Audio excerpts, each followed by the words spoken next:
So we're looking at these lights, and they're traveling east through the sky at like the speed of like Black Hawks at the same altitude. And then the lead one, at first, it just disappears. And I'm like, what in the blank? And then the second one gets to the same spot, disappears, and then the third one disappears. And me and her brother kind of looked at each other and we're like, what is that? And then my wife is like, wants nothing to do with it. She's like, I don't know what that was, but I don't even want to talk about it.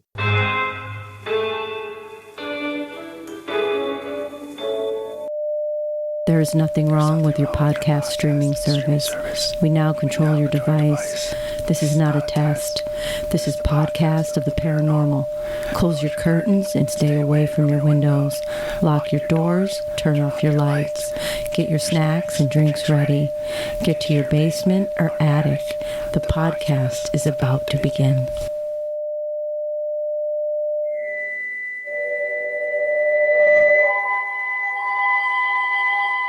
Hello, I'm Gabrielle. And I'm Jody. And this is Podcast of the Paranormal. We should really mix that up a little bit, huh? You say that every time. I know. We have a guest with us today. We have Jason. He is the author of the 918 Files. He is former law enforcement and a retired Air Force veteran. Jason, do you want to introduce yourself to the podcast and let listeners know a little bit about you? Yeah. Well, first, thanks for having me. Thanks for coming on.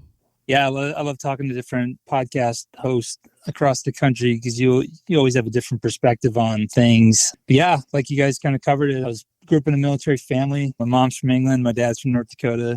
So we kind of been all over the place. After high school, I joined the Air Force, did active duty time, got out, became a police officer, stayed in the reserves. I was Phoenix for about 10 years.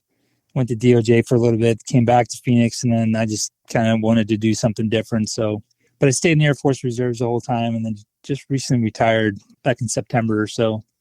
26 years, retired as a chief, so I was pretty content with that. And now I kind of do I have a private investigation business, Zona Investigations, and then I also write the books, the 918 Files series. Keeps me pretty busy, and then I have a coffee business because I love coffee, like what military person doesn't, right? That's awesome. You're going to have to give us all your info. We put it in the show notes. Yeah, and then, it's just kind of like the creative mind where it's always like squirrel.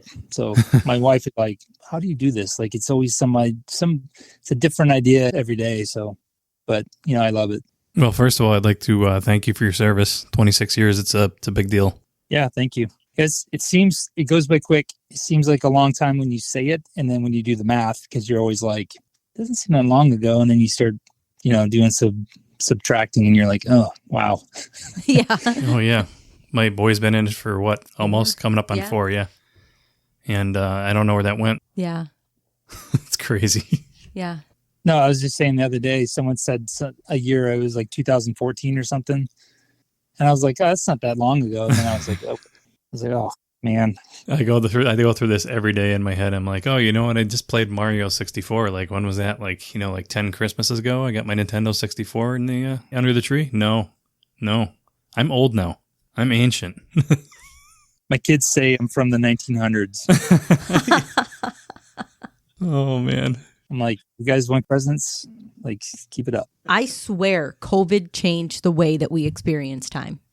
Oh, it's just sped up since then, right? Mm-hmm. Yeah, I see that. Changed a lot of things, but yeah, that's definitely like time goes really fast. Like this year, it's almost November. Yeah. Yeah, it's crazy. I don't even really know what happened to 2025. You want to tell us a little bit about your book? I feel like that was kind of like a little bit of a segue there, Gab, talking about time. Yeah. Yeah, so the 918 Files is my book series. I'll start by kind of explaining the 918 part. So when I was with Phoenix, we had radio codes for everything, right? Like 240 is an assault, 459 is a burglary, like, that type of stuff. Mm-hmm. 918 was the radio code for like a mental health pickup. Like if you were going to go, if someone needed to see a nurse, they weren't taking their meds or something was off, it would be a 918 call. But on the street, the officers kind of used it as a way of saying, like, if you're dealing with someone that has, like, you can just kind of know they have a mental illness issue. You say it, you can be like 918. So it's to not offend the person or just, to cause something to go bad so you can safely manage what you're dealing with. But I used 918 though, because the way I look at it is, so every book I start where I say it's dedicated to those thoughts to be crazy. Because because it's true, because it's Right. like, if you say that you saw something weird in the sky, or you say you saw a ghost, or you say you just experienced something unusual, and you report it or you tell somebody, most people are going to be like, oh, she's crazy. And that's kind of what the 918 files is. It's not meant to be disrespectful. It's meant to be for those that have experienced unusual incidents, and they're normal, they're sane, they're rational people, but they've just experienced something weird, and they're reporting it. And that's the gist of every story. Where like the first story, it's based off of, like we were talking earlier, it's time slips. Mm-hmm. So if you've never heard of time slips, this stuff is insanely creepy. But the gist of the book, though, before I get too far into it, the gist of the book, it starts off with, it's a private investigator, like 30 years in the future. He's being put into a nursing home. And as he's rounding up his stuff in his house, his wife just passed away, and his family's kind of helping him organize his things. His grandson finds a file. It's called the 918 files. So grandson is like, Grandpa, what is this? What is 918? So Grandpa's like, oh, I'm glad you found that. And then Grandpa like kind of starts going through the cases, and some of the family are like, they don't know because Grandpa's got early stages of dementia. They don't know if he's like actually losing his mind, but he pulls out one of the cases, and he starts telling the story to his grandson. And then we come back to today's time, and that's how the story unfolds. Huh. So the first book, it's based off of time slips. So the investigator is Charles Gwillem, and that's my great grandpa's name from my mom's side. Because he just looks like a private investigator would back in those days. So I picked him, so he tries to focus on regular stuff, missing person cases, those types of things. But he keeps attracting the weirdness, and he just doesn't want to deal with it, but he's too nice to tell people no. So the first book is based off, like I said, it's based off of time slips, mm-hmm. where this individual, he goes out jogging, and then he slips, he trips on the sidewalk, and then he lands.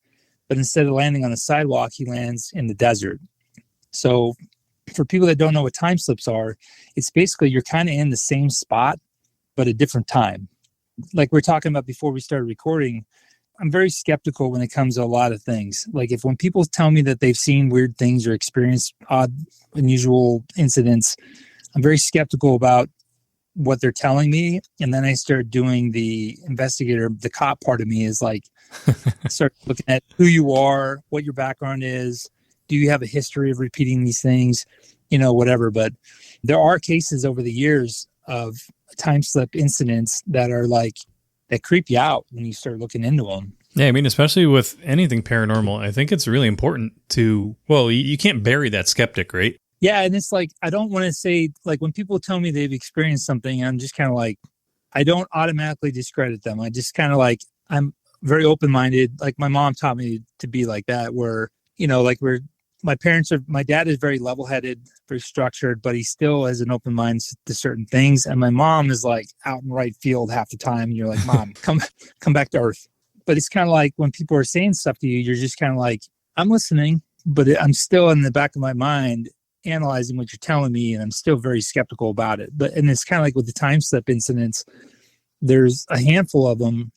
I mean, there's tons of stuff on the internet about it, but there's a handful that stick out to me because of who the people are, their backgrounds, and what they report. Like there's one that's in England. I can't remember the exact location, but it's something along the lines of he's walking into a store, and then when he gets into the store, it's a different one that he thought he was walking into.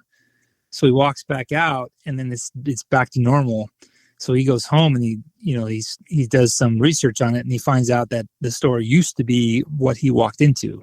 Oh, wow. Oh, that's interesting. Yeah. Yeah. It was something like he was walking into like a clothing store, and then he gets in there and it's a record store, and he's like, what is this? And he kind of walks back out to make sure he's in the right spot.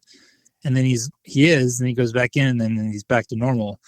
And then he goes home, and he does the research, and then it's like, oh, that location used to be a record store, like back in the 50s or whatever. And then this individual he's a police officer over in England. Mm-hmm.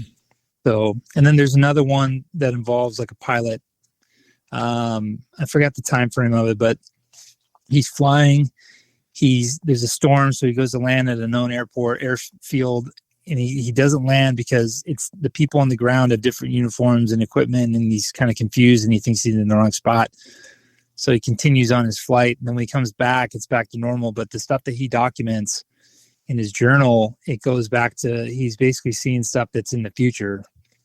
So he somehow managed to, because the stuff he's writing down in his journal, it's stuff that's, 20, 30 years ahead of his time. So he wouldn't have been able to know that. But he never reported it because it goes back to that 918, that the stigma that comes with people reporting stuff, because you could lose your license by doing that, Mm-hmm. So how do you compare time travel to time slips? I mean, is it similar? Is it the same thing, or is it something completely different? It's the way I see it is time travel. To me, I think both of them are possible. I just don't know how. There's a lot of things that I just don't know how they're going to do it, but I think nothing's impossible. But time slips to me seem more like an uncontrolled version of time travel. Yeah. Like, you're not trying to do that. You're literally, it's like, and there's a whole bunch of different explanations of why this stuff happens, but time travel to me is more like a, like you think Back to the Future, where it's like some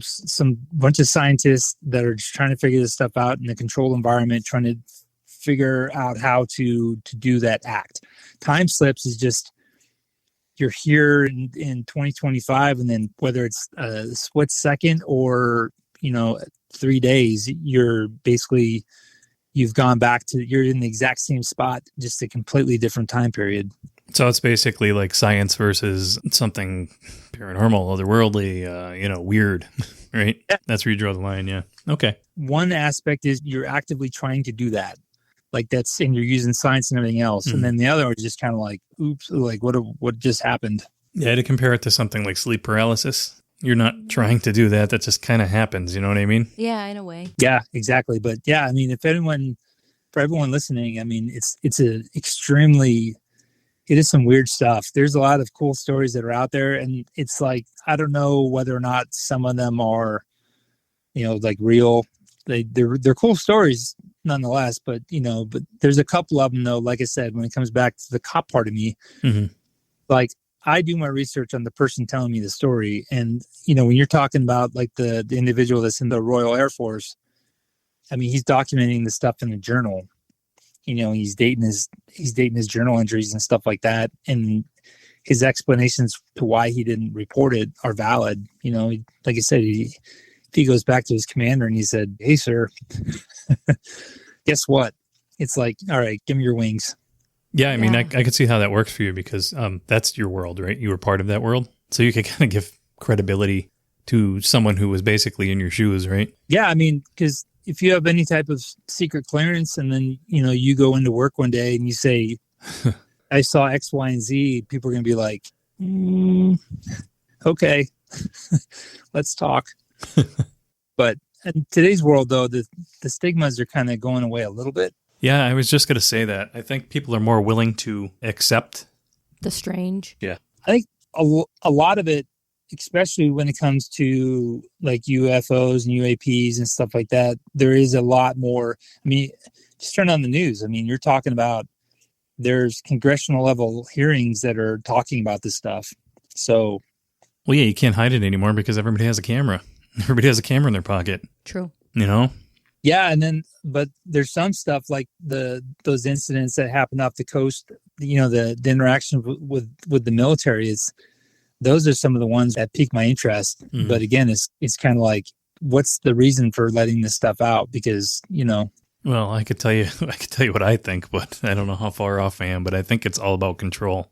Yeah, and it's kind of like, I was part of the government system for so long, but I also don't necessarily fully trust the system either. So when information's put out, it's kind of like, well, why are you telling me this? Why are you releasing this piece of information, and why are you releasing it now? But yeah, so basically the gist of the 918 series is each book is a different case that Charles Gwillem he doesn't want to deal with it, but he does it to help people out. So we cover stuff like Arizona. So I'm in Arizona, in Phoenix, but we have what's called the Mogollon Monster. It's basically Arizona's Bigfoot. Cool. And again, when I first read about this, I was like, man, there's no way Bigfoot's living in northern Arizona. So I don't know if you're not familiar with the area, northern Arizona is not the desert. Is forest and mountains, and it's super pretty and it's super nice up there, but it's not as densely forested as like the Pacific Northwest. Right.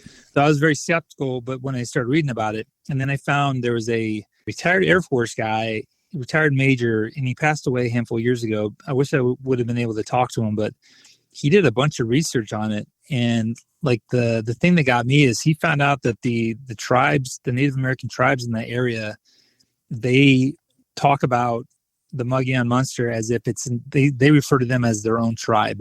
Oh, wow. Yeah, that's when I was like, man, that's weird, because a lot of the Native American stories they can be a little far-fetched. Like if you ever been up the Devil's Tower, they claim that some bear clawed a shape out, and you're just kind of like, okay. But then there's other stuff where you're just kind of like, because there's truth to every story. So we just went to a festival in southwestern PA, right? Albatwitch Festival. Mm-hmm. And one of the speakers, he was talking about how the local indigenous people had glyphs on their shields, of their war shields, of this creature, this Albatwitch. It's basically like Pennsylvania's Bigfoot. Mm-hmm. It's like a smaller version of Bigfoot. I guess less small. hair. He's small. So cute. He's mini foot. Yeah. Yeah, mini foot. Little foot. The thing I find cool about, so when people talk about Bigfoot, of all the paranormal things that are out there, Bigfoot is the one that intrigues me the most. And me being a history nerd, it's the fact that you have geographically separated cultures around the world that all have stories of this thing, and they all describe it in pretty much the same manner. Yeah. And it's like, so before social media, before the internet, before like all this stuff, like now I can send a text to someone in England and they get it in 2 seconds. 2,000 years ago, they didn't have that. They didn't communicate with people that were literally like 2 miles down the road. So you have cultures, like I said, that were just geographically separated, never, ever, ever talk to each other, but they have the same exact creature in their stories. It's like, explain that to me. Yeah, and then each geographic location, they all have like their own folklore, right? Even micro locations within those. Yeah. Like I just said, Pennsylvania has a Bigfoot. Arizona has its own Bigfoot, right? Yeah. Everybody has their own story. It's pretty amazing. I do a lot of like missing person cases and whatnot. And it's because one of the arguments is, well, we've never found one. We've never seen one, that type of thing, where it's like, okay, Google right now how many missing people there are in the United States. In today's world, where everyone's got some sort of social profile on the internet, and there's different ways to find people, you're telling me that if something was like a small tribe living in a sparsely populated area that maybe like buries their dead, like how are you going to find that? Yeah. If you ask me, they're pretty smart because they stay away from humans. Yeah. So what do you think Bigfoot is? Do you think it's like a flesh and blood creature, or do you think it's something other? Me personally, I mean, like I said, I have no idea because I've never seen it. All I know is, again, I'm extremely skeptical, but there's enough stuff out there that makes me believe that there is something there. And if I were to if you were asking for like a betting odds of what this thing is, I think it's an actual flesh and blood, some sort of primate that just, it's a species that we haven't identified yet. And they're just extremely intelligent, and they stay away from humans because, joking aside, they know that we're a threat. Yeah, I mean, I think that's where I might disagree with you a little bit. Not putting you on the spot at all. No. We have differing opinions, you know what I mean? I think Bigfoot is something other. I think it's some sort of, I want to say, a nature spirit, or something that's extra dimensional that's popping in and out, because I need to see the body. You know what I mean? Like, I need to see some sort of proof for me to believe that it's a flesh and blood creature. Yeah, and then I've heard that as well, because people talk, because I always watch like Skinwalker Ranch and stuff like that. Mm-hmm. Like my mom refused to watch it. She was like, I'm not watching that. But they talk about that interdimensional aspect too. And again, that's when you get into conversations with people and they'll say, oh, that's not true. You're crazy. You're 918. Okay. Well, it wasn't that long ago when if you thought the earth was round, you were crazy. Right. If you thought that the sun revolved around the earth, it's like, if you thought other than that, you were crazy. And it wasn't that long ago. So, right. I mean, who knows? And again, both of us could be wrong. There could be a third element that we have no idea what it is, like that, Oh yeah, don't get me wrong. I'm not saying you're wrong or I'm correct. I'm not saying that at all. I'm just saying no. You're going to have 1,001 differing opinions, and I just don't think you're ever going to get an answer. Yeah, I mean, it's one of those things that you never know, because it's like with aliens, right? I've never seen one. I've never seen a spaceship. I've never seen, like, until it's like right there in front of me and they're saying, hey, we're from planet whatever. I'm always going to be skeptical about it. But it's the same with Bigfoot. But there's just so much stuff out there that's documented where it's like my brain is like, I'm not going to say there's nothing there, because that would be wrong as well. So circling back to the recent military footage, right, of the UAPs, because we don't call them UFOs anymore. They're UAPs, right? How believable are they, in your opinion? I would say, so I was literally just talking to a friend of mine the other day about this stuff. So I'm in the process of writing another book, and it basically talks about the UFOs and why we need to stop thinking that they're always aliens, because it's not always like that. But the thing is like, you have science. People think that science needs to prove that there is something there, right? Mm-hmm. Where it's like, this is the object. Here it is right in front of you. But I think science also does the same when there isn't an answer. So like, if you're familiar with like Project Blue Book. Oh yeah. Yeah. So there are cases in there that science cannot prove what it was. Right. So when you have an incident like that, where science is going, hey guys, I don't know what that is. To me, those are the cases that say, look, that is them in a roundabout way saying there is something. Because when our known ways of identifying things are saying that, that's gas, it's a flare, that's our technology, that's this, and this.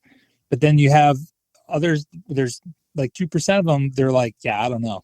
Absolutely. I think you're right. I think as soon as someone says, hey, we don't know what this is and we can't explain it with science, I'm willing to bet that, there is something weird going on there, right? It's not just, we can't explain this, so it's not real. There's something going on there, especially if there's multiple witnesses, group experiences, something's up. And I'm a numbers guy too. So like, if you think about just the universe itself, it is huge. There's trillions of planets, trillions.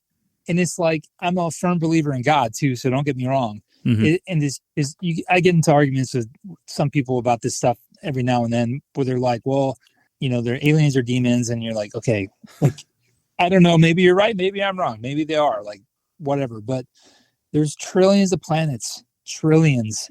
And there's so much stuff that is documented where it's just kind of like, I don't understand the mentality to sit there and be like, there is nothing there, because it's like, there is something there. I don't know what it is, but there is something. And it's like, for instance, in Arizona, we had the Phoenix lights back in 97. Mm-hmm.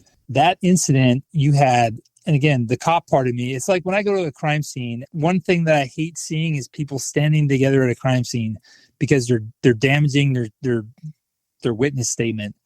I want to talk to people that have been separated. They haven't talked to each other, but they all were involved in the incident in one way or another. So like the Phoenix lights, this is pre-cell phone, pre-social media, all this other stuff. But you had multiple people geographically separated, all reporting the exact same thing, and no one knows what it was.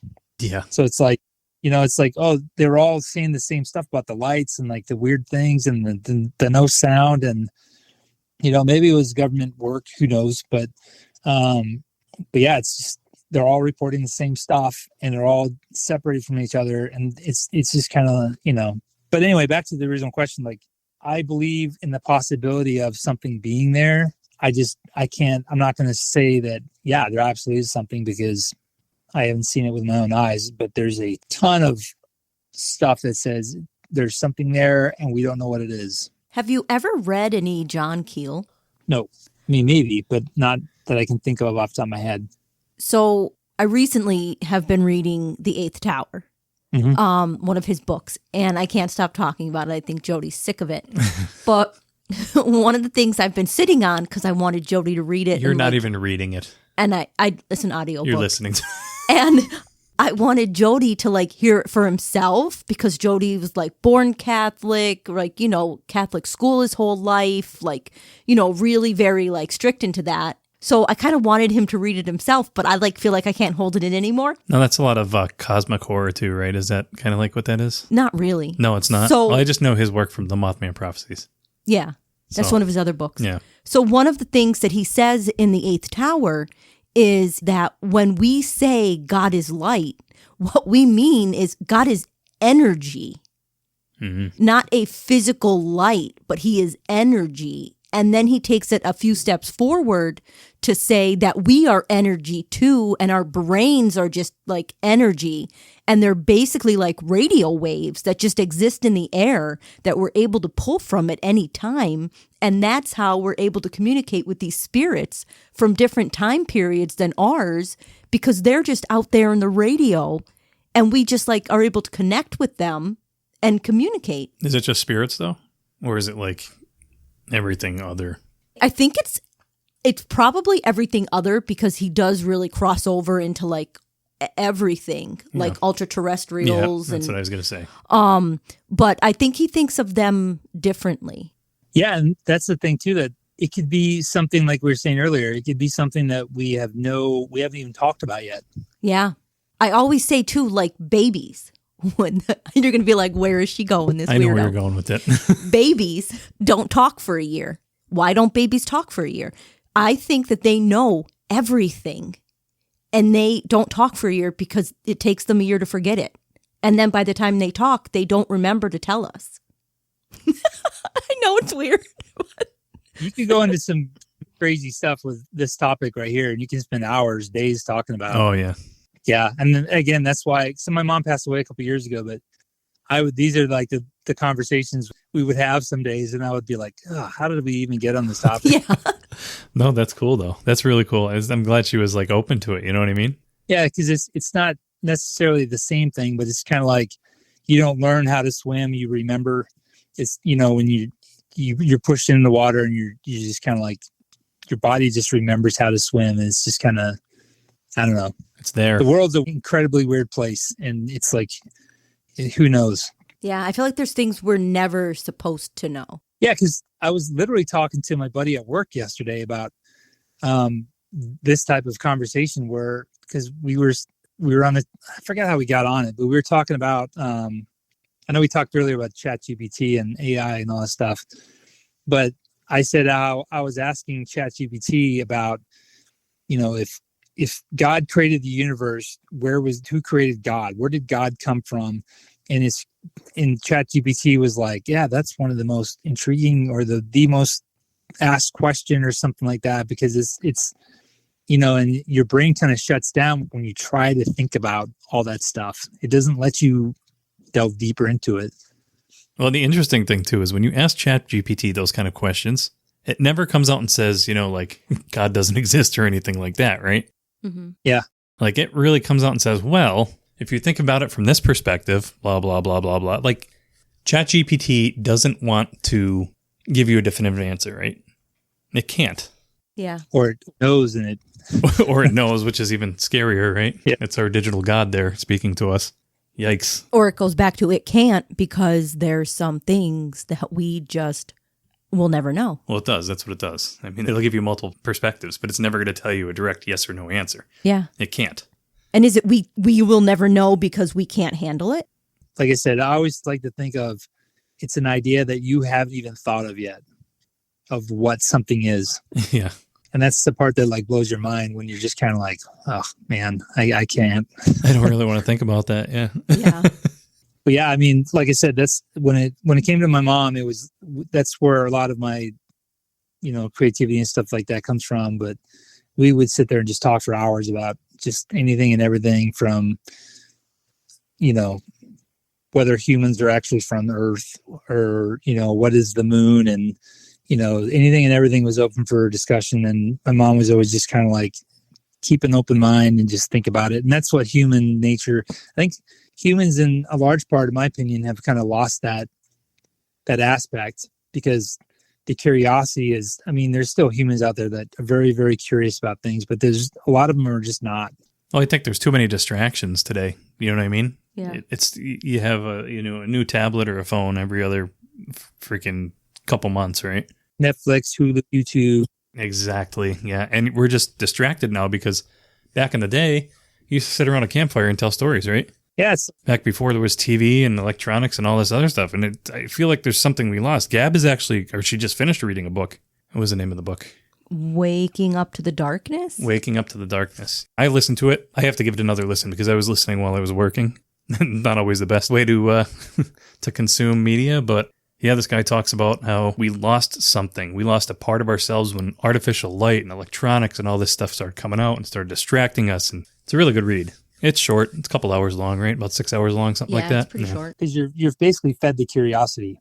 It's not like back in the day, because Columbus Day just passed, and regardless of what you think of Columbus, but it was that curiosity of what's out there, what's on the other side, like, just kind of like always trying to explore and like see new places and do new things. And, it was kind of like the human mind was free to do that. Now it's kind of like it's fed. Exactly. Yeah, it's like, why be curious when you could just pick up your phone and find out anything you want in a few seconds? Not even that with AI now. It's like it's generating art for people now. True. And it's going to make us lazy. It's going to turn us into just stupid, uncreative people, I think.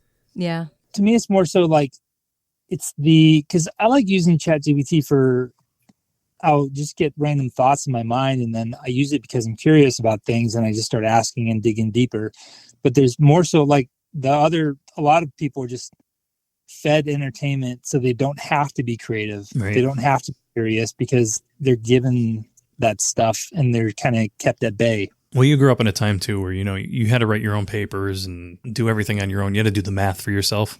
So you still have that mindset. You're using ChatGPT more as like a tool. Yeah, absolutely. And Yeah. It's fuel on the fire, and it's very cool. But yeah, I don't want to say I feel bad for the younger generations, but we definitely grew up in a different world. Oh yeah. Definitely. But yeah, back to the book real quick. I remember something that you brought up as well when you're talking about the Bigfoot and the interdimensions and whatnot.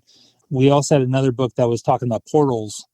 And one of the girls I worked with in the reserves, she was actually a park ranger for her civilian full-time job with the state of Arizona. And she was talking about, she's like, you got to do a book on portals up in Sedona. And that is some interesting stuff as well. But it kind of fits in this whole conversation of like, the world is just an extremely just weird place, So give me a little background on that. Like, is there something to the portals in Sedona?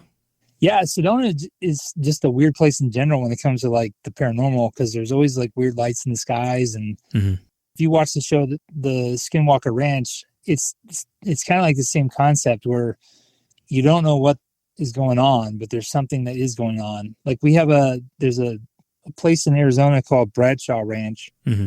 Not the same level of Skinwalker Ranch, but it's kind of a lot of similar stories that come out of there. So it's something else that people can look into as well. But yeah, when it comes to like the portals up in Sedona, I mean, who knows? I mean, there's no way to actually explain them because it's another one of those things that no one has actually seen it, Yeah. And especially when you add in the national parks, you're adding in like a whole other category of things that you have to like rule in. Like so many things happen in national parks that can't be explained. Oh yeah, that's a whole nother podcast. Oh yeah. Yeah, Arizona is a weird place when you start digging into, all the different things that happen here. And it's just kind of, even before I moved here, we moved here in 2005, and it's just kind of like, I knew a little bit about Arizona and some of the weird stuff, but now that I've been full-fledged in digging, and there's just so much stuff here that's just kind of, it's an interesting place to say the least. Yeah, it's like you're like waking up to the strangeness around you now that you're living there. Yeah, it's like when I bring up like the Mogollon Monster, people are like, what? What are you talking about? Yeah. I love cryptids. So we have a little squonk here in Pennsylvania, and I just want to meet one and pet him because they cry because they think they're ugly, and I just want to pet them and tell them they're cute. Yeah, no, you're not going to catch me doing stuff like that. Like one of the girls I interviewed, she was talking about how they were doing some research or something up in northern Arizona. And she's like, oh, I thought I saw something in the woods. So I made the guy that she was with, she made him stop driving, and then she ran into the woods. And I was like, time out, what? I was like, wait a minute, you just say you ran into the woods chasing after this Bigfoot thing? She's like, yeah, because I wanted to see it. I feel like it goes back to like fight or flight when like your reptilian brain kicks in. Like you don't know what your body's going to do until you experience well, it. I know what your body does when it sees something. You run. I want to go. Me, I'm like, no, let's just stay another half hour, see what happens. Maybe we'll get eaten. Maybe we won't. I don't know. We'll see what happens. Yeah, like I said, the world is a interesting place, and Arizona is incredibly weird. And then we're surrounded by weirdness too. So, because Roswell's 8 hours away, but oh wow, oh yeah, that's a bucket list item. Someday. Roswell's another episode. I mean, you could have a whole podcast on that too. So, oh yeah, it's just kind of like if you start doing the math, how technology kind of escalated really fast, pretty close to that incident. Oh yeah. And I feel like now with AI, I think technology is, you're not going to stop it now. It's going to keep going faster, exponential at crazy speeds until it kills us all, right? Yeah. You went from like prop planes and stuff like that to fighter jets in a relatively short amount of time. Yeah. So something had to inspire you to write these books. So I feel like there's a few personal stories that might be in there. Am I right about that? It's kind of a mix of different things that kind of, my brain is one of those where I just kind of get random ideas and I just kind of run with them. Mm-hmm. So with the 918 files, it was just kind of, my mom would always say like, do what you love. And, I love writing, and I grew up watching the X-Files, right? So one thing kind of led to another. And then, I just started writing. I knew you were going to mention the X-Files. I knew it, because when you're explaining these books, I'm like, it's kind of like I don't want to say monster of the week, but kind of like, a weirdo story of the week. You know what I mean? That's what it seems like to me. So yeah, because I was an 80s, 90s kid. Like I grew up watching Unsolved Mysteries, like scaring the living whatever out of myself. And then in the 90s, it was the X-Files. But the thing that I liked about the X-Files and how it applies to the 918 files is the fact that like they were FBI agents, and it was done in a professional manner. And that's kind of how I look at the 918 files is he's not out looking for the paranormal. He's not out digging, trying to find the crazy. It's like they're coming to him. He's trying to push them away. And he's like, okay, look, I'll do it because I'm curious. I kind of want to know what this guy is dealing with. One thing leads to another. So he's basically Scully. Yeah. It's just kind of, but it's the writing is kind of like an escape in a way too. It's just kind of, it gets you, because as you're writing, as you're creating and you're doing all this stuff, the world around you just kind of ceases to exist. So yeah, no, I get that. Yeah. I just started doing artwork again after, I don't know, 20 some years, and I'm not an artist. One day I was like, I'm going to create cover art for this episode. And then since then I'm like, oh man, now I gotta do a piece of art for every episode. I don't know how that's going to go. It depends on my time. Because, we work full time, right? Both of us work full time. And this podcast is kind of like a side gig we have going on. Mm-hmm. So I gotta work on stuff when I can. But I got to tell you, I'm really enjoying getting back into art. Like, especially with this subject matter, I feel like this subject matter lends really well to coming up with some pretty creative stuff. Yeah. Yeah, and it's just an outlet. So, but yeah, it's just, it's that curiosity, and it's just the creative mind. And I just kind of, like I said, I love it. It's just the whole creating. It's so cool to have an idea in your mind and then to be able to like create a product that you can, and it entertains people as well, which is what I love. Yeah, you're manifesting something physical that others can enjoy. I mean, it's great. Yeah, I love it. So, and of course, and then I have 4 kids, and my 2 younger ones, they kind of get into this stuff too. But I was actually just doing a book signing event last Saturday, and one of the coolest things out of all of it was these 2 little kids came up to me, and one of the kids was like, "Do you believe in aliens?" And I was like, I thought he was like setting me up for something. And I was like, well, I believe in the probability of aliens. And then this kid just was like, yeah, me too, because you know why? And he started listing off all his reasons. And I was like, oh, man. I I was like, you just became my favorite human, little guy. He just started spouting off numbers and facts and like all these different things. And I'm like, wow, did not expect that to happen. But You tossed the kid a book, didn't you? yeah, oh, he got a book. Yeah. And then the stickers. So I was just kind of like, but that's the thing too. Like the next book that I'm writing, it's not part of the 918 Files series. It's just it kind of fits into what this kid was saying, where it's just kind of like, I want a legitimate, honest conversation about what this stuff could be and how we need to get rid of the stigma of it and, everything else. Yeah. Oh, yeah, definitely. Because the more data you get, the more information you can analyze and the more we can figure out what is going on. So I am very much a skeptic at heart. I'm going to sound like a broken record saying this again. I think we say it every other episode, but Gabrielle is the one that wants to believe. 100%. She's in. She wants to believe anything anybody says. I mean, not everybody. Sometimes, sometimes I see her, starting to, question, people's stories. But for me, everything was entertainment for me. Like I liked all the TV shows and all that. It was entertainment for me, purely entertainment. If I were to talk to someone, even the witnesses I saw like on TV that were abducted, I'd be like, oh, they're full of shit. You know what I mean? Like this is all bullshit. But the longer I do this and the personal experiences I do have, I'm more willing to sit down with someone and just accept their story for what it is at face value.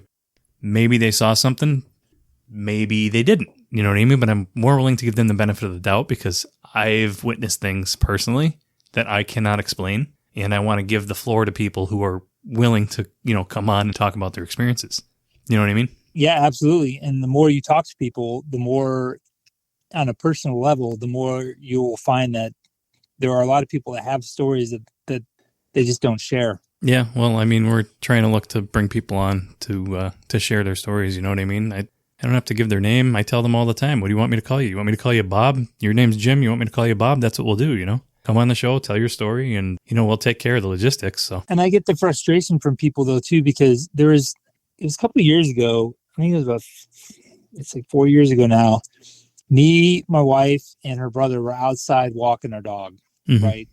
And it was nighttime, it was around Christmas, and we're looking to the south, and there's like these 3 orange lights. We have helicopters that fly in the area, like Black Hawks. And at first I thought they were Black Hawks because of the altitude and the speed that they were going. But what caught my attention was that they were orange lights and they weren't blinking. Oh, weird. Yes. And because everyone's like, well, why don't you record stuff? Why is there no recording? And it's like, well, we all had our phones, but none of us took our phones out because it wasn't that type of incident where we're like, hey, get your phone.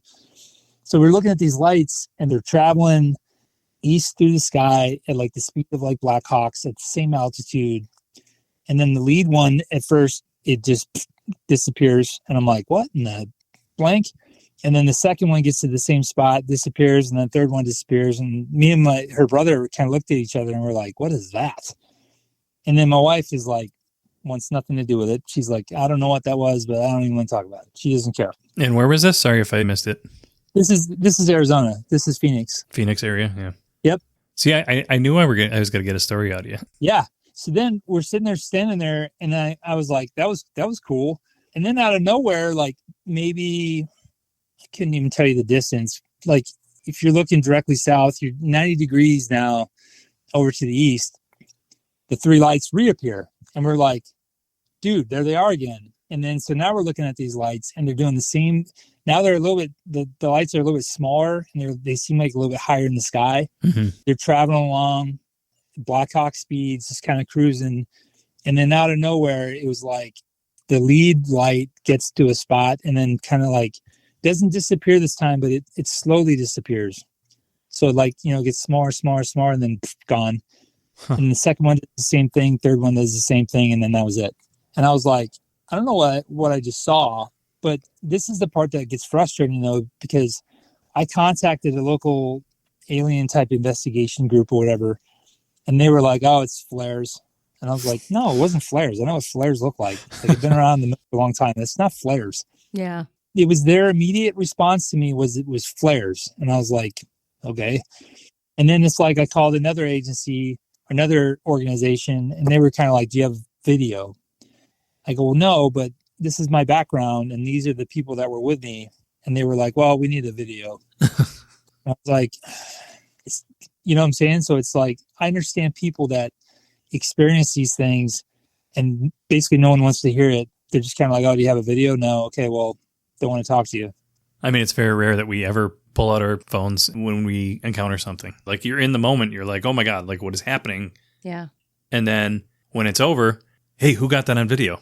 No one. Yeah. No one has it. Afterwards, you're like, man, I should have recorded that. Yep. But that's not what your brain is not doing that in the moment. No, it's not. Because it's a natural human habit to record stuff. Like maybe for some people, but my brain is to like watch it, analyze it, assess it, you know, that type of stuff.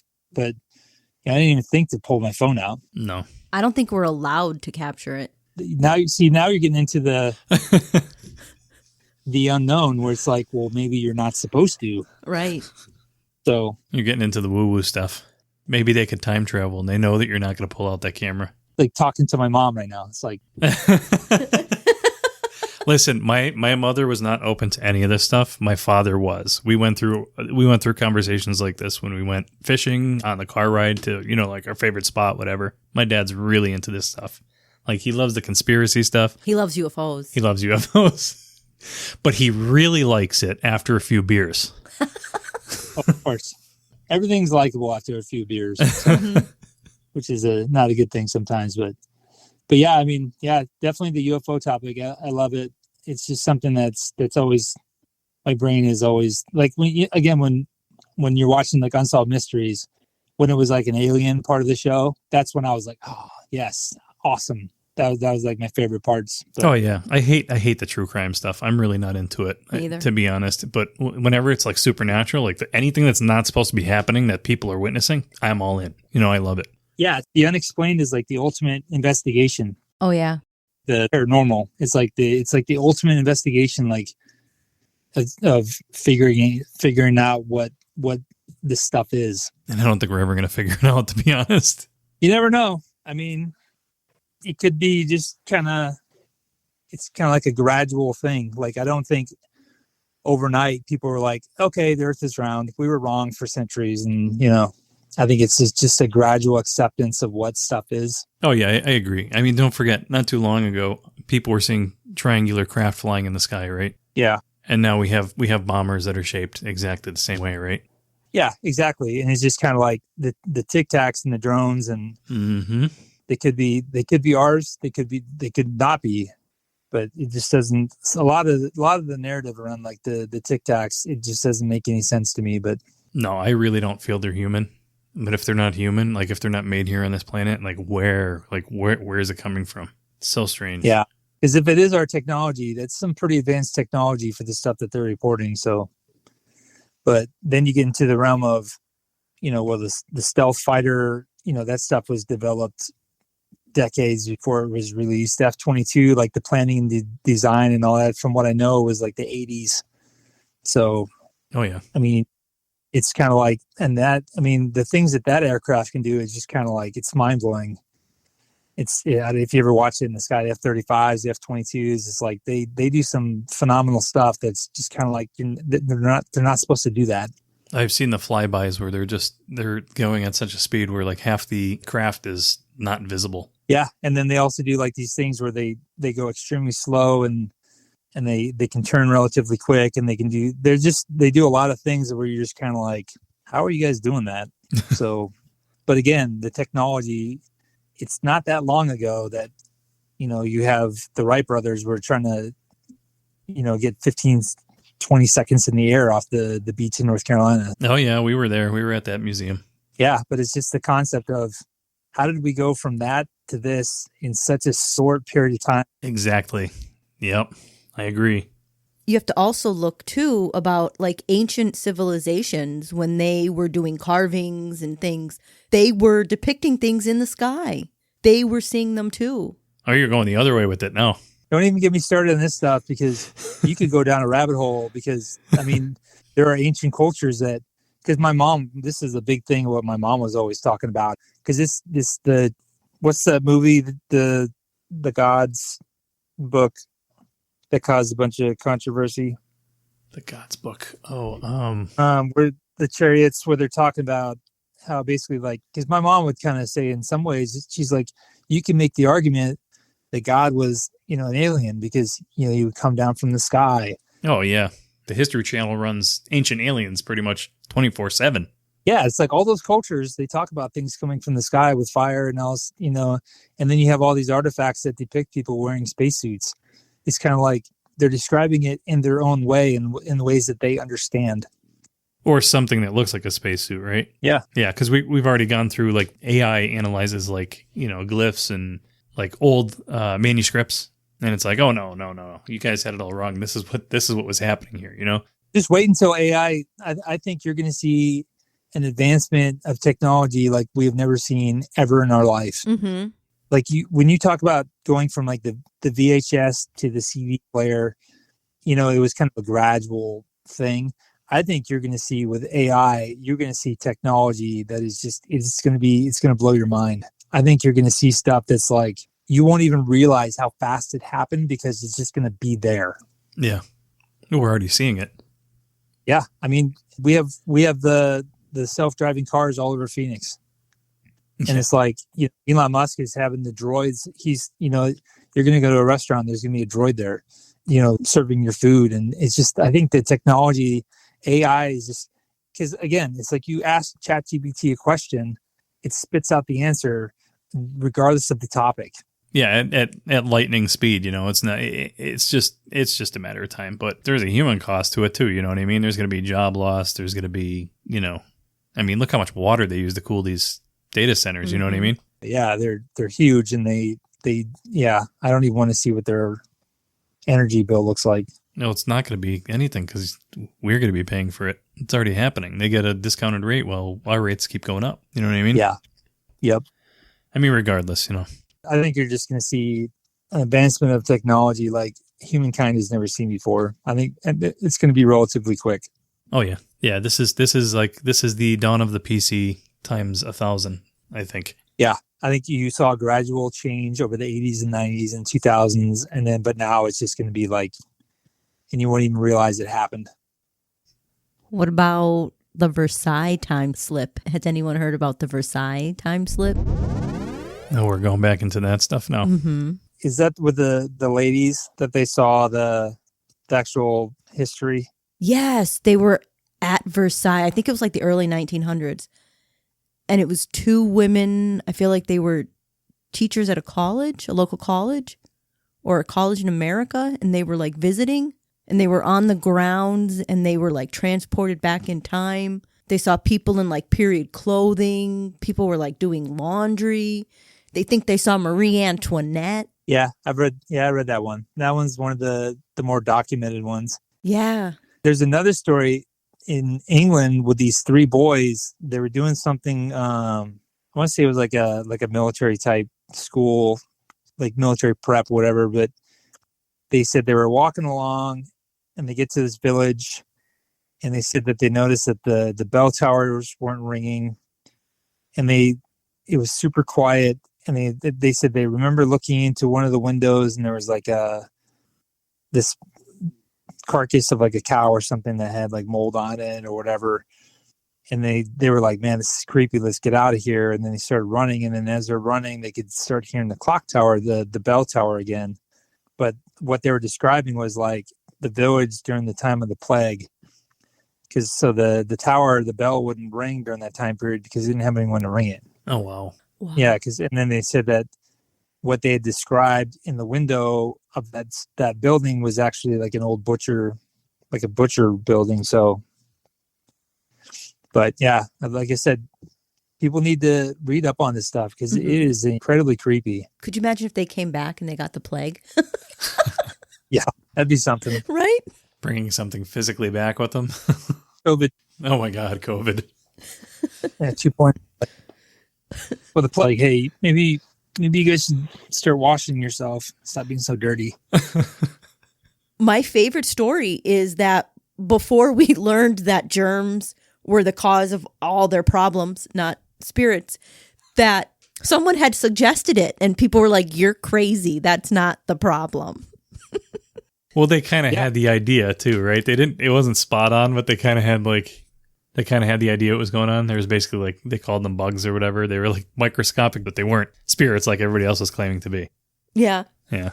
I'm saying, like, you look back through human history and you're like, this is probably why aliens don't stop, because they're like, you guys are crazy. Like, some of the stuff they're doing to cure diseases, they're literally killing the person, and you're just kind of like, no, this is like the accepted science of how to cure people. Ugh. Even though people were dying, and they're like, well, no, they probably just died from the thing, not the thing that we're doing. Yeah. It was definitely not the bloodletting. No. Like, that's accepted science at the time, is like, this is how we're going to help people. And it was actually like literally killing them. There was a story when it comes to Abraham Lincoln where I think they were doing something with, I think it was mercury, but he was having mercury poisoning because they were trying to help him with something. I can't remember the whole story, but he was getting sick. Yeah, he was getting sick from all the mercury that they were using to like help him with something else. And it's just kind of like, I definitely heard about this. Where did I hear about this? I know. I feel like I heard about that too. yeah, it was making him crazy. But And that's why he saw vampires. I'm glad you got that. Yeah. A lot of people miss that one. yeah, it was a classic.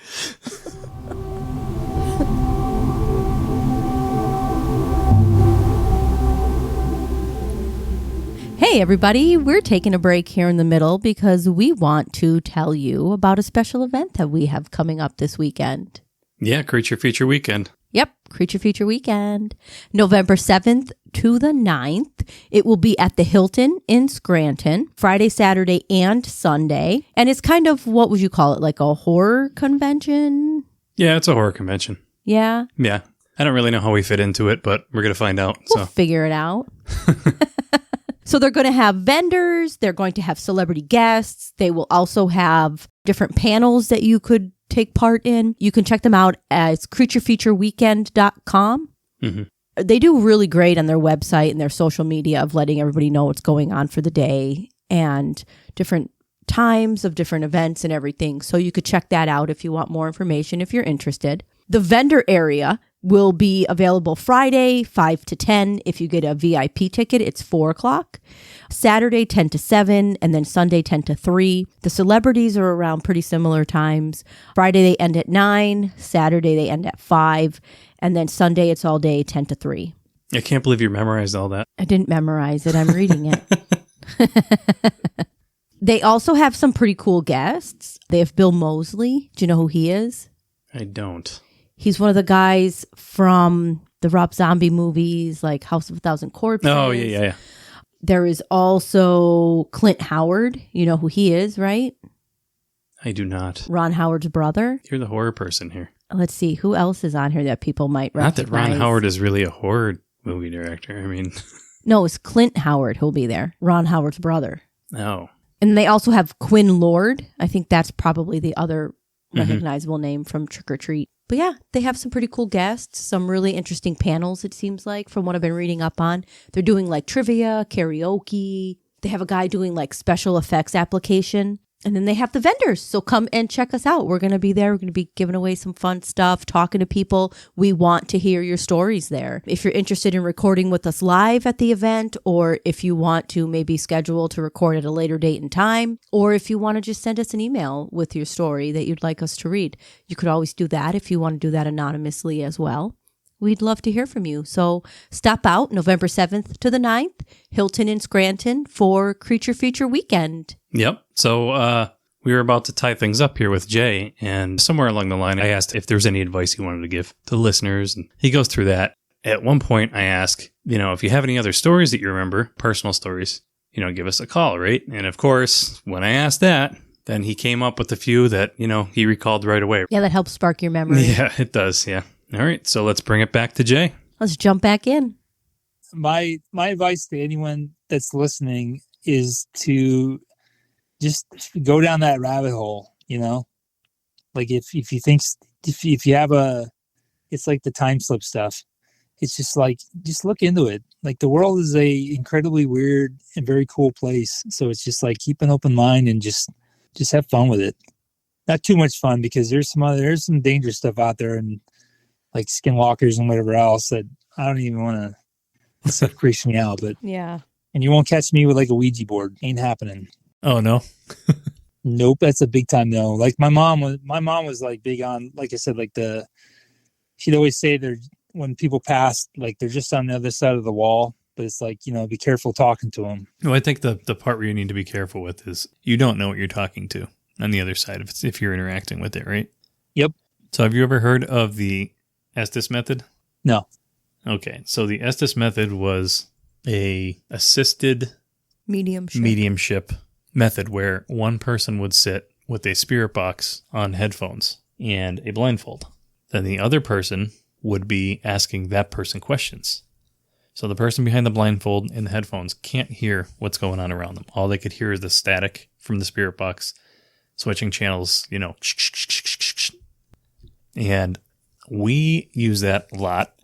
I can't say I understand it, how it works, but we get sometimes direct communication back and forth between the questioner and the listener. So that person that is listening, they're repeating whatever they're hearing on the radio. Yeah, and they can't hear you. They can't hear anyone else but what is happening on the radio. And we've had situations where a person with the headphones and blindfold, they would start talking about what's going on around them with no way of knowing. So there's kind of like a weird interaction there. I kind of put that up there with the Ouija board. Yeah, you won't catch me doing that stuff. No. I love the UFOs. I love the topic of ghosts, but I don't like the ghost conversation, like the investigation aspects of it. I don't, it's too creepy for me. Well, not for us. That's what we do. Yeah. It's extremely interesting and stuff like that, but it's just kind of like, I remember I used to own a security business and I was doing a patrol at one of the properties one night, and there's this lady just sitting out smoking a cigarette. And I can't remember what she said to me, but she said something about how I wasn't alone. And I was like, why are you telling me this? Like, and she's like, no, she's like, whoever's with you, she's like, there's 3 of them. And I was like, okay, have a good night. Yeah. Walked back to my car as quickly as I could, even though, she was basically saying that I had people that were with me, walking with me. And I was like, I don't know. Again, it's like, are you crazy? Or are you not crazy? Like, are you not taking medication that you're supposed to? Yeah, I get, that's the thing, right? You have to put your guard up, right? I get it. But she could be telling the truth. Like, she could genuinely be, because like my mom would always, she had such a strong influence on me, but my mom would always say when it comes to like this specific type of thing, either you have it or you don't. It's kind of like there are some people that are able to have that sense of like being able to communicate and do whatever. And then there's other people that just have no ability at all. Yeah. I mean, my experience is, I've never claimed to be a medium or psychic, anything like that. But with this Estes method, I think it's something everybody could do. And whether it's your subconscious coming out or, whatever it is, maybe it's like some sort of sixth sense you awaken by basically starving your eyeballs and flooding your ears with, overloading it with sensory data. I just, in my experience, I've had people that have never done it before try it and do really well. First time out of the box. And other people, it takes a while to, get into it and learn what they're doing, right? Get acclimated to it. They have to do it 3-4 times before they get anything. Not to get off topic, but I mean, it's kind of like, I think the human mind has abilities that we don't even, either we stop using them or they're developing, or it's kind of like, you ever been with someone and you're like, I was just thinking that. Yes. You're basically communicating with each other without even knowing it. Or like you hear a song in your head on the radio and then you turn on the radio and then it's on the radio. Oh, exactly. I think that's it. Sometimes it just happens naturally. Other times, like, again, like you could use technology to kind of aid in it. Mm-hmm. And I'm pretty much a firm believer in that. I mean, I'm not going to say go out and test this yourself if you're not comfortable with it, but at least go out online and look up the Estes method and see what people are doing with it. It's very, very, very interesting. Yeah, I'm going to have to give it a look later, probably during the daytime, not at night. Yeah. Not even joking. Like, there's some stuff where I'm just kind of like, no, I'm a full grown man. I've dealt with cop stuff, military stuff, but like, I'm still not watching Unsolved Mysteries at night with the lights off. Yeah. That's the problem too. You say you're a full grown man, you're an adult, and your rational mind is all there. But when you experience something that you can't explain, that plays with you. Yep, exactly. And that can be scary. So I see where you're coming from, and I don't blame you. Yeah, like I said, we could talk for hours about a lot of stuff. Oh, I'm sure yeah. we could. And if you ever have any other, if you ever any other stories, give us a call. Because everybody always says, oh yeah, I didn't really have too many experiences in my life, but then they think of that one that happened to them when they were 12 years old, and we like to hear those. So, well, I could tell you one real quick if you want to fit it in. Sure. If you guys like haunted stuff, my first base was Italy, right? Mm-hmm. And I was living off base, and the property that I lived in, it used to be a single story or a 2-story home, and it was like a single family home, but they had turned it into 4 different units. So 2 up top, 2 below. On the back side of the building they never filled it in, but there was an open doorway, and then the steps lead up to the floor, right? Mm-hmm. The steps just basically, they don't go anywhere. You basically just walk into the bottom, the bottom of my floor. Yeah, they capped it off. I get it. Yeah. Yeah. So, well, anyway, on the inside of that apartment, which was mine, those stairs lead to the pantry, and the pantry door used to be the exterior door of the home, but now it's just a door to the pantry, right? So anyway, in Italy, you leave all the doors open because you get mold if you don't, because it's so humid there or whatever. I just remember one morning I woke up getting ready to go to work. It's like 4 a.m. I walk over to that door, the pantry door, to get a soda. And the door was closed, and I went to open it, and it was locked. And I was like, that's weird. So I had to unlock the door and then open it. So someone had locked that door. Someone had closed it, not me. Who'd you say you were with? There were 4 families, or was it? I was by myself. So that unit was my apartment. Okay. The building itself had been turned into 4 different units. Oh, so you only had access to that area. It was only you.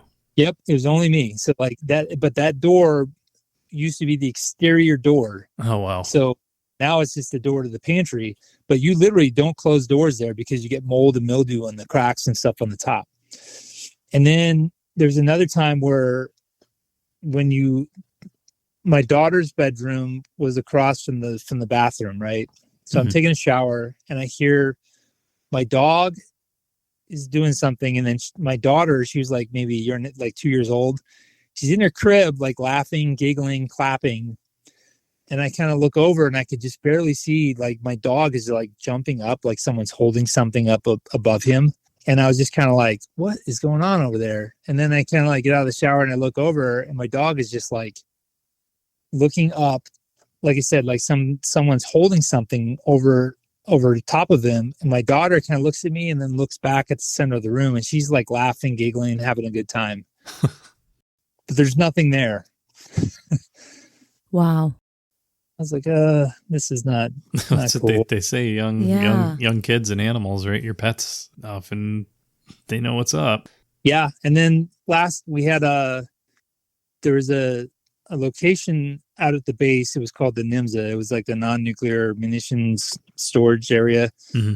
And when you first get there, everyone tells you the story about Hank, and they're like, the place is haunted, and Hank fell asleep, and his German commander caught him sleeping, so he shot and killed him. And you're like, okay, that's just a story to make you not sleep on post. So one night, me and my buddy were in like the main building that we're allowed access to inside the facility. And he's like, yeah, I'm going to take a nap. And I was like, all right, bro. So like he lays on one couch, I lay on the other, and then he has the lights off. And then all out of nowhere, the light switch turned on. And then I'm like, I kind of like look up, and he's like, bro, turn the light off. And I go, I didn't turn the light on. So I was like, nope, I'm out. I just went outside and I drove around for the rest of the shift. Oh my God. Like, I'm not doing that. And then we had another night where one of the guys, he was out there, he was just screaming on the radio. And then we get out there to see what's going on. He looked so pale. Like he literally was like, he didn't even want to talk about what he saw. It's just weird. It's just weird stuff like that. Where you're just kind of like, you're super skeptical about it, but then you experience things like this, and you're like, man, what is going on here? Oh yeah. So, but yeah, that house in Italy just always kind of stuck with me over the years, just because it's such a weird Yeah, everybody has that one story that sticks with them. That first story with the door makes me think of like you having your own time slip. Yeah, I mean, like I said, it was that was the exterior door, and now it's paved or whatever. So I just remember driving to work, and I was like, man, did I unlock that door? Yeah. Because I left. It was kind of a cool door, and it had the key, and I just left the key in it for whatever. Wow. But yeah, I just remember just kind of like, and then the next like couple of days later, I asked the landlord to explain that to me, and that's when I found out that was still the exterior door.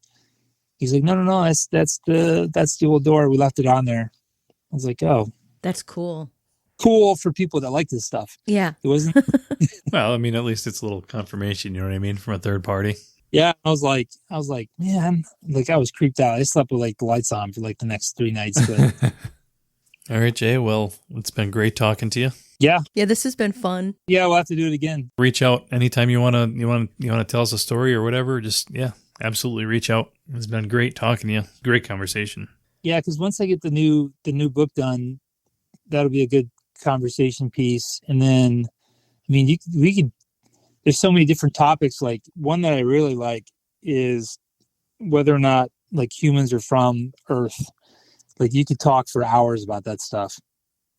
So if you're bored, look up some of the research on whether or not humans are developed like from Earth or from a different spot. Oh, I'm big into the what is it? The seed theory.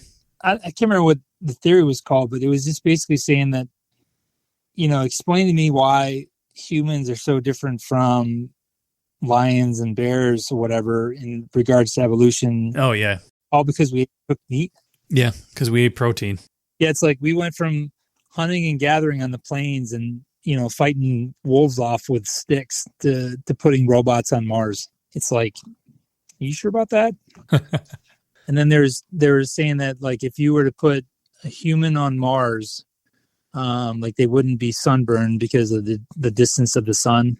But if you put them on Earth, like we're like, if we developed in the plains of Africa, how come we're like the only species that gets sunburned? Like every other species, like, has developed a way to reduce the damage of the sun. But oh yeah, they develop fur or whatever. You know what I mean? I mean, it brings a lot of good questions up about Bigfoot, right? Yep. I mean, in order for that type of creature to evolve the way it has, it's had to made a mark on its environment, right? It would have to be eating meat and protein and all that. So, and then maybe it just evolved past us. You know what I mean? Where it's something else. Yeah, it just evolved differently than what we did. And, there's just missing links all over the place. So back to that John Keel book. Oh, boy. He actually said about how, like, if Bigfoot is a real entity, like, how are people not missing more livestock? Because how much food would they need to consume in a day? That's a good point. But if they're small tribes, living in like 3 or 4 packs, they would have their own food source. They wouldn't need to come and take from others. So that would be a really good explanation why we aren't finding, these like instances where people are missing livestock. That is a deep rabbit hole. Right? It's a very deep rabbit hole that probably takes you into some sort of matrix. Oh, yeah, definitely. But yeah, it was a pleasure talking to you guys.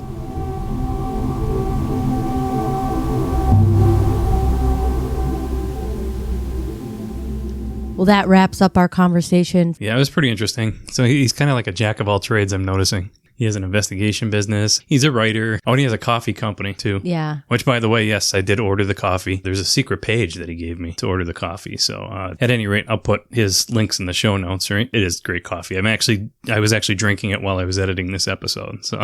Oh, that's pretty cool. Yeah.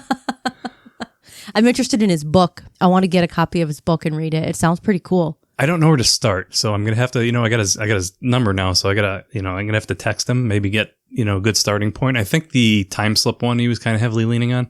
Yeah.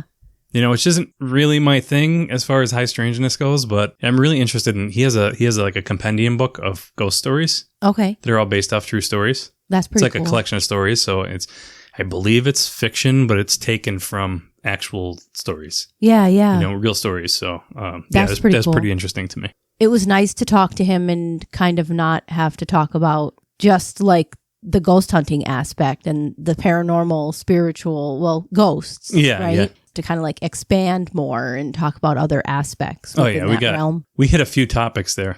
Everything from Bigfoot to time anomalies and lights in the sky. It was a pretty good episode. An interesting guy to talk to. We talked to him for quite a bit before we started recording.